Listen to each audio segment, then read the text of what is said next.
Inkuru nziza ya Yezu Kristu nk'uko twayandikiwe na Luka Mweranda. Inazwa Mukama. Muri irya minsi Yezu n'abigishwa biwe bakiri mu nzira irora i Yerusalemu, sinzi umuntu agize ati nzogukurikira aho uzoja hose. Yezu amubwira ati imbwebwe ziri naho ziba, inyoni zo mu kirere zikagira ivyari, ariko umwana w'umuntu ntafise aho afashe umutwe. Hanyuma abwira uwundi ati nkurikira. Uruwundi ati Mukama ndagusavye banze kuja guhamba dawe. Yezu nawe aramwishura ati reka abapfa bahamba abapfu babo, nawe fasha ko wigisha ubwami bw'Imana. Haza uwundi amubwira ati nzogukurikira Mukama, ndagusavye gusa nsige nsezeye abimuhira. Ariko Yezu aramwishura ati ufashe isuka yaragiye gukora agasubira inyuma gufufura, uyo ntakwiranye n'ubwami bw'Imana. Dushimagize iyi nkuru nziza ya Kristo. Kristu shemezwa. Mu gisomwa ca mbere dukura gitabo ca Nehemiya, ndumva twazirikanamwo na cane cane igihagararo cy'umuntu asenga neza koko, umuntu w'Imana, mbere umuntu agerereye mu gipagani. Nehemiya turumvise yuko Nehemiya n'umunyisirayeli akorera ibwami ku mwami Artaxerxes. Hari izina riragoye, munagira rivuge ururimi ruca ruhoma ku magage kumwiza buriya bivuze. Akorera ibwami, asanzwe ariwe asukurira umwami agaheza akamuzimana. Dufate nka bijya mvuga ngo umufiye d'honneur, rega no mu garçon d'honneur harashobora kuba kwekaza ko ari umufiye imisi yose. Musi nagize urubanza je nzotora mu garçon d'honneur. Niyo yari nk'umu garçon d'honneur akaba ariwe asereva umwami. Umwami ngo aramubona yijiriwe niki, asa nk'umuntu afise umubabaro. Kumwe nigeze kwibabwira hariho imibabaro myeranda, hariho imibabaro myiza. Murumva uyu mubabaro afise uwo ari wo, ngo nuko bimubabaza bikamutera isoni, ingene ari bwami anywa imivinyu myiza, akarya utunyama duhinguye neza utwo kurya. Murabona ibwami, sinzi ko murashikayo mwese, mugabo turashobora kuvyiyumvira ko ari saa sita ntimutangure kumva urukarango, ariko mugerageze kwiyumvira ingene ibwami hameze.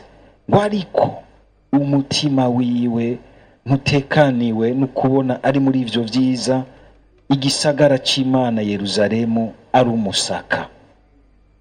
Nibuke mu misi iheze umuhanuzi Amosi ariko arabwira ijambo rikaze abatunzi n'abahiriwe, abarya bakiha bakaronka n'ivyo basesa, ababwira ati muraja ngaho mukamererwa neza, mutarajwe ishinga n'ingene igihugu c'Imana kiriko kirasambuka. Tugire Kristo.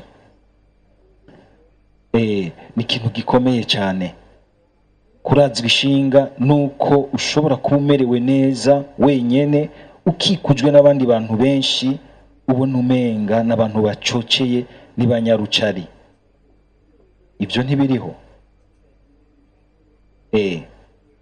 Kandi uyu munsi hariho sembole yavyo, ugasanga uru appartement gwiza, uruzu gwiza, mugabo hambavu yaho ugasangaho utubidonville.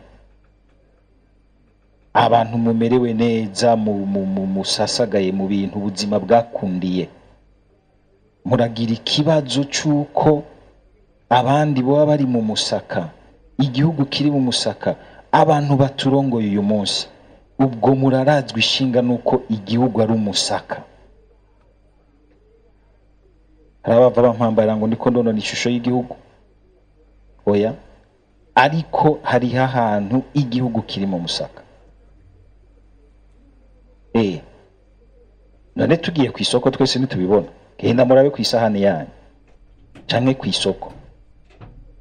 Ntibishoboka ko dushobora kuba dusenga ngo duce biduhuma amaso kukuri kw'ivyo tubamwo, ariko kandi si ukubivugana umutima mubi, kuko vy'ukuri hari abantu bivugana umutima mubi bona umenga bagomba kwataka abantu, hakwataka ini situation ingene ibintu bimeze.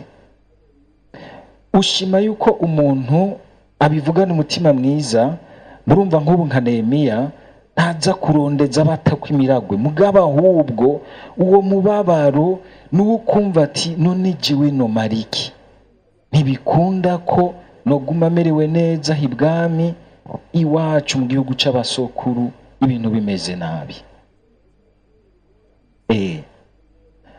Abakristo musenga ukaza wumva ngo twe turasenga ngo nta vya politike tujamo, ntawe ugusavye kuja gukina politike, mugabo ntushobora gusenga ngo ubure umwitwarariko mwiza wibiba mu gihugu cawe, wiba muri quartier yawe, wiba hafi yawe, ahandi ho igisabisho cawe kizobukumenga kiriko kiraguhuma amaso ku buzima bwawe bwo kurubamwo ngaho aho hanze.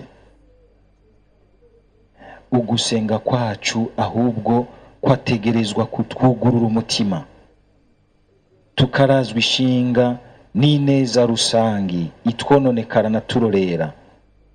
Hari kandi kantu mwumvise rero kandi kabiserura yuko uyu Nehemiya ari umuntu asenga mu gihagararo ciza, ari mu gipagani, arubaha umwami akamukorera neza, ariko kandi hariho umurongo utarengwa, ntashobora kumukura ku mana yiwe, ntashobora kumukura ku mana yiwe. Murazi yuko ivyo mbere kumwe kwa Daniyeli turabizi ingene bagiye barabifana babi b'abapagani, bakabumva ngo abantu baciye ubwenge, abantu b'abahinga, bakagomba kubakoresha kugira ngo bateze imbere ubwami bwabo, ariko ugacumenga bagombye guca babahindura, babahindukirize kubigirwamana vyabo. Sikibi ko wokorana n'umukuru naka bugingo ashaka kugukoresha nk'ukubaha. Hariho ahantu n'umukuru ategerezwa kubaha abategeka, arategerezwa kubaha ukungene bumva bategerezwa kwitura Imana, ico twita la liberté religieuse. Ivyo ndivuze kubera yuko hari abakuru baca biha ubukuru bw'ikimungu, bagashaka yuko abo bategeka bose baca bategerezwa gusenga iyo basenga, gusenga uko basenga. Ika tandukanye ibintu, hariho l'administration hakabaho na la religion, c'est différent. Uyu munsi ibintu biza kononekara kubera yuko usanga umenga turacangatiranye ibintu vyose. Niko birategerezwa guhana neza, bigakorera neza ubuzima vyose, ariko kimwe kimwe cyose kikagira karanga kaco, kikubahirirwa karanga kaco. Nehemiya rero ugusenga kwiwe kuramwugurura amaso, akabona ubuzima, akabubona uko buri mukuri, uko bushobora kuba bubabaye uko canke kuriya, akabona n'ivyiza bishobora kuba birimo, akabona n'ivyiza bishobora kuba birimo.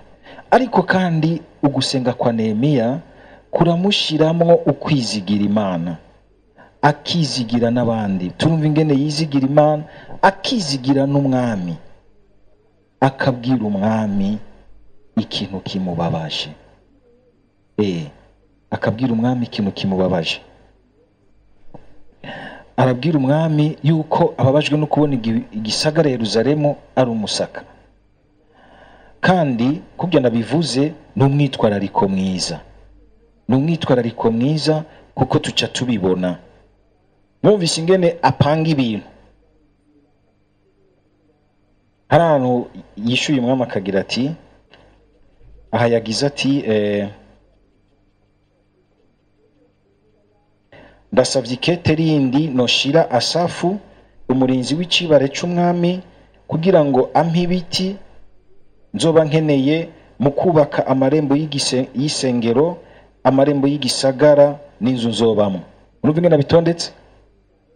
azobanza akorera iby'inyungu rusange amarembo y'isengero, amarembo y'igisagara ahereje kuki?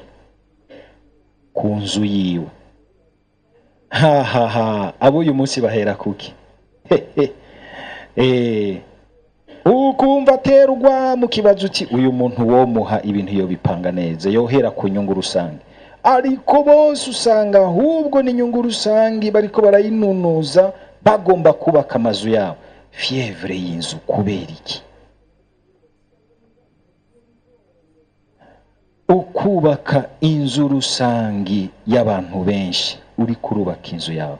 Mbere woshaka ukanareka kuvyitwarika bonyene bakakubakira inzu, kuko bumvise ko witwararitse inzu rusange, inyungu rusange ya bose. Amajambo y'Imana, kuba twarashize Imana imbere, bisubire kutuvyaramwo umwitwarariko w'ineza rusange, w'inzu rusange. Hajya ahantu baguteretse, reka kuzura ibi impapuro zo ku kazi uzishira abana bawe biga muri universite. Reka kwiba telefone, ivyo bintu si gwawe. Bijya bintu baguteretsemo, muca mutangura kubona gusaba kuri ni wewe, kuko urafise ahantu utegeka mu bukuru bwawe. Utegeka umutima wawe, ubwira uti mutima wanje, ibi ni vya Radio Maria, si vyiwawe patiri. Kandi ukumva uti niko gusenga Imana, niko gusenga Imana. Ugusenga Imana twibaza tuti nibisabisho. Mukanya gaheza mu ko turagana ndamubwira nti mbe waruzi ko ibikorwa vyiza bivuye mu rukundo rw'Imana dukorera abandi mu butumwa, ibikorwa vyiza vy'ikigongo byo gutabara abandi bikugira mweranda, bikaguha inguvu z'Imana. Yari umudamu, bikagukora kujya abadamu mwikora gusumbya ibisabisho uvuga. Mwari mubizi ukwitwararika ineza rusange, tukayikorera neza, abantu b'Imana bakumva ko batunganiwe, birasumbye ibikora n'ama evangelisation dushobora kugira. Kuko bijya vyose dusenga, bijya vyose izinkuka turiko turahereza, nukugira ngo tuze kuva ngaha dufise umutima wo kuja gutunganya ubwo buzima bwose Imana yaduteretsemo, ubwo buzima bwose Imana yaduteretsemo. Kwama twibuka yuko mbere inyungu rusange twajejwe iraturengeye, irarengeye na kure inyungu yacu personnel, kuko niyi wacu personnel iterugwa igatarurirwa n'inyungu rusange. Ibintu turiko turinjiramwo twihenda, umwe wese ari kwitegemeya, kurondera yiruka rondera kurundiwe undi arundiwe, tukibaza ngo twese turundarunzi wacu ngo duzosanga twateye imbere. Sivyo na gato. No gutandukanya inyungu rusangi n'inyungu yiwawe, la res publica, la chose publique. Kuyigirira umwitwarariko mwiza niko kugira umwitwarariko w'abana b'Imana. Iyi wawe ikaziramwo, iyi wawe ikaziramwo. Nagomba sozerere kuri ukuntu rero ikindi dukura mu nyigisho y'igisabisho ca Nehemiya, igihagararo, la personnalité y'umuntu ashaka guhagarara neza imbere y'Imana. Si umuntu gusa ibintu vyiwe bihera mu bisabisho, igisabisho kikamutuma yiyangaja, kikamutuma ahaguruka agakora. Gukwemera kutagira ibikorwa kuba kwaragize iki? Kwiyumvira uti mbega nda kandi none ibikorwa kuri birabaho nyene hagize ubushobozi bwawe. Uyu Nehemiya kuko afise ubushobozi gushika ibwami, akubahuka akanasaba umwami ati makubiti vy'ibwami ngende gusanura, kandi umwami akamwemerera. Agakoresha uko kuntu yarabaniye neza umwami, uko kuntu yarafise relation nziza n'umwami kubw'inyungu y'abandi benshi. Abantu mukorera hafi y'abakuru. Nehemiya akugurura amaso y'umwami, akamwereka ingene igihugu kiri mu bwami bwiwe, igisagara cacu casambutse. igihugu igisagara cyacu cyasambutse, kandi agaca agenda umwami akamuha uburenganzira ati genda ugitunganye, uzugaruke unzanire raporo, uzugaruke unzanire raporo. Kumenya gukoresha imigenderanire dufitaniye n'abandi myiza, kuyikoresha neza no kuyikoresha kubw'inyungu ya bose. Abantu muri hafi y'abakuru, abantu bifise, murabugururira ku nyungu rusange ya benshi, canke muguma mubarira mu mbavu mugomba gukuramo gusa ubunyungu bwanyu, ubunyungu bw'inzu yanyu n'abana banyu. Sinzi cyo bigeze kuvuga ati uzoshima by'ukuri yuko atakwitangira inyungu rusange, tukavuga yuko dukunda igihugu, ariko ukabona yuko twese umwe wese agomba gusemura ko turasakuranwa, kandi hageze kuko ushaka utwiwawe twiza udashaki. Ejo bundi sinigeze kuvuga ati nimba mushaka ko namwe kandi mwemera ibyaha iwanyu, kihageze gusomesha abana murondera amashure meza yo hariya hanze, ntimugire ko amashure yo ngaha yoba meza bakaguma ngaha. Kubera iki iyo mugwaye mwiruka mwese hariya hari ubuganga bwiza, ariko ubwo ngaha ntimubwitwararike kuko mubona ko bwabaye umusaka?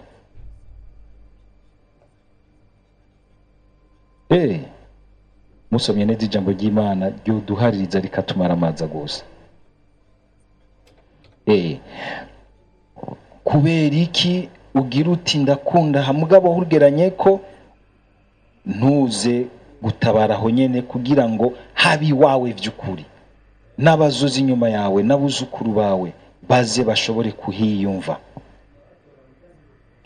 Twumvise rero ingene Nehemiya yitangira igisagara cy'i Yerusalemu, kandi nitwibagire yuko twibutsa umuryango w'abana b'Imana, ingene twitwararika eklesia, umuryango w'abana b'Imana, aho Imana iri naharizwa, kugira ngo abasenga Imana bari nahaza Imana bumve yuko by'ukuri ubuzima bwabo buriko burangukira mu gushaka kw'Imana.